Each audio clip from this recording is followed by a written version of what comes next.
Halo Sobat Mantap, selamat datang kembali di Oksidasi, obrolan terkini seputar standar dan regulasi. Sobat Oksidasi, pernah nggak sih terpikir setelah produk mendapatkan izin edar, apakah tugas pengawasan telah selesai? Jawabannya tentu belum ya. Justru salah satu tahapan yang sangat krusial adalah saat produk mulai didistribusikan dan beredar di masyarakat. Nah, karena kalau penyimpanan dan juga distribusinya itu tidak sesuai, maka mutu produk bisa berubah, bahkan beresiko loh bagi konsumen.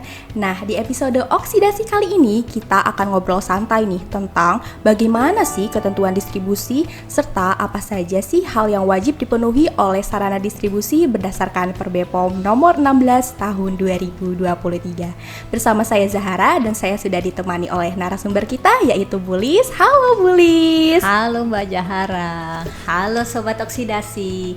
Senang sekali bisa bertemu lagi. Iya, terima kasih Bu sudah berkenan hadir pada episode kali ini. Langsung saja ya Bu. Nah, kalau misal kita bicara soal pengawasan nih selama beredar, distribusi itu sebenarnya mencakup apa saja ya Bu? Untuk distribusi sendiri, distribusi atau kita nyebutnya sering peredaran ya. Distribusi atau peredaran ini cakupannya cukup luas. Kalau berdasarkan peraturan Badan POM kita, yaitu peraturan nomor 16 tahun 2023, distribusi atau peredaran ini mencakup kegiatan kegiatan penyaluran atau penyerahan produk. Jadi cukup luas, mulai dari pengadaan, yaitu ketika pemesanan barang ke supplier, kemudian penerimaannya, kemudian juga penyimpanannya. Setelah disimpan biasanya kita ada juga penyaluran. Nah, penyalurannya ke sarana distribusi yang lain atau sampai ke tangan konsumen. Begitu ya Bu. Jadi cakupannya memang cukup luas ya Bu. Ya, betul sekali. Jadi tadi bukan hanya sekedar proses kirim barang saja teman-teman, tapi seluruh perjalanan produk sejak diterima hingga sampai kepada tangan konsumen. Begitu ya Bu?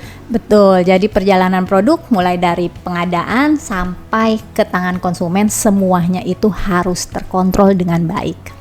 Baik, nah Bu, kalau untuk sarananya sendiri nih, sarana apa saja ya yang termasuk ke dalam cakupan pengawasan distribusi ini?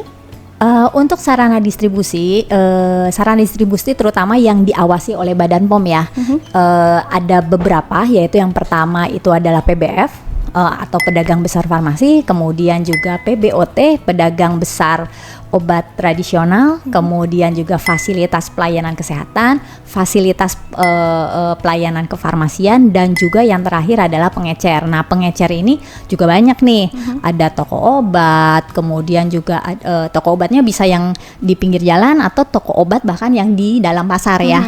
Kemudian juga depot jamu dan juga minimarket. Jadi tempat kita belanja sehari-hari, minimarket juga termasuk salah satu sarana distribusi yang diawasi oleh Badan POM. Begitu ya Bu. Jadi tadi juga cakupannya memang cukup luas ya Bu.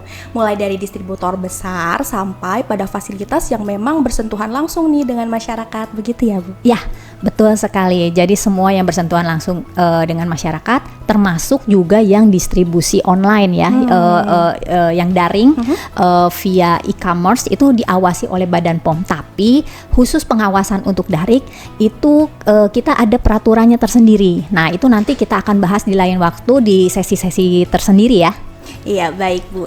Jadi ini kita mau bicara terkait sarana distribusi. Nah, apa sih hal yang wajib untuk dipenuhi? Untuk persyaratan di sarana distribusi sendiri itu ada beberapa hal yang utama.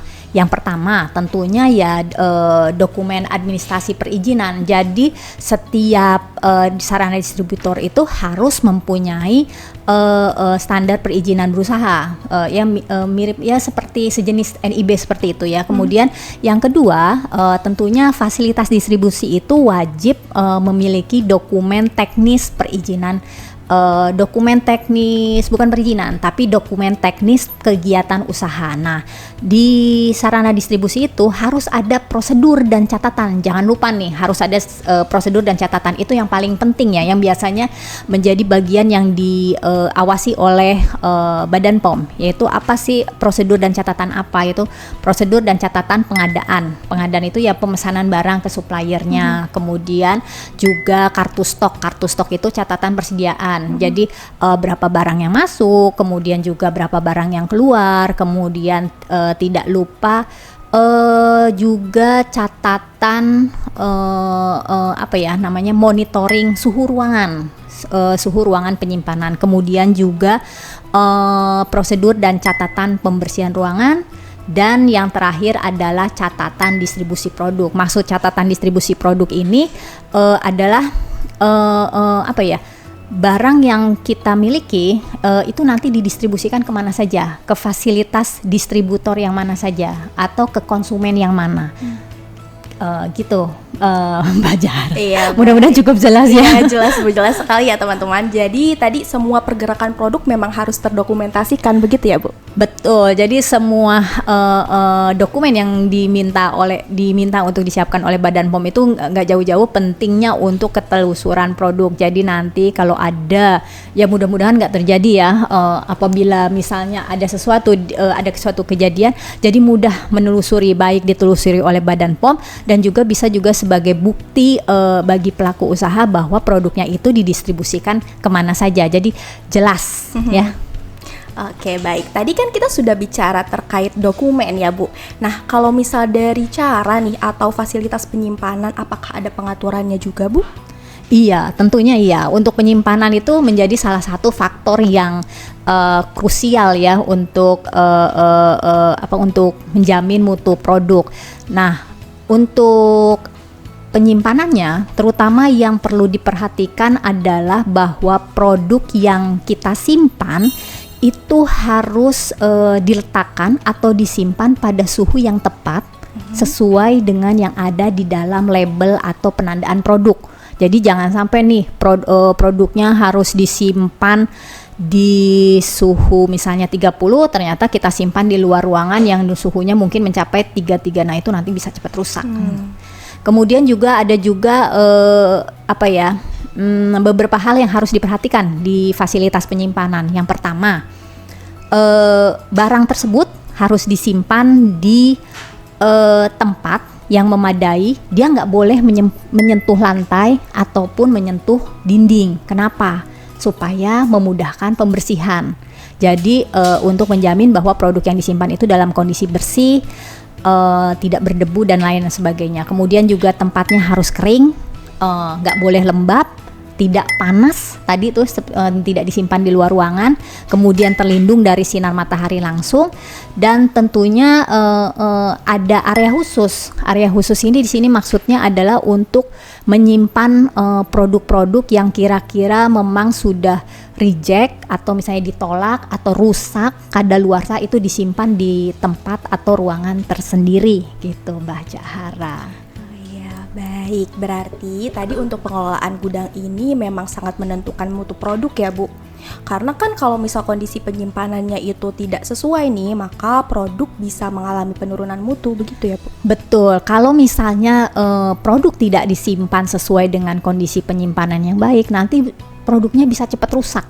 Kita kan sering ya lihat ya produk misalnya nih, kalau bentuknya krim atau cairan, kalau disimpan di tempat yang tidak sesuai, kadang-kadang kita bisa lihat berubah warna ya. Nah, atau misalnya dari yang agak padat menjadi lebih encer. Nah, itu karena salah satunya ya karena penyimpanannya yang kurang tepat. Oh iya, baik, terima kasih Bu. Terus kita juga sering dengar nih istilah Vivo dan juga Vevo. Nah, itu sebetulnya relevan gak ya Bu?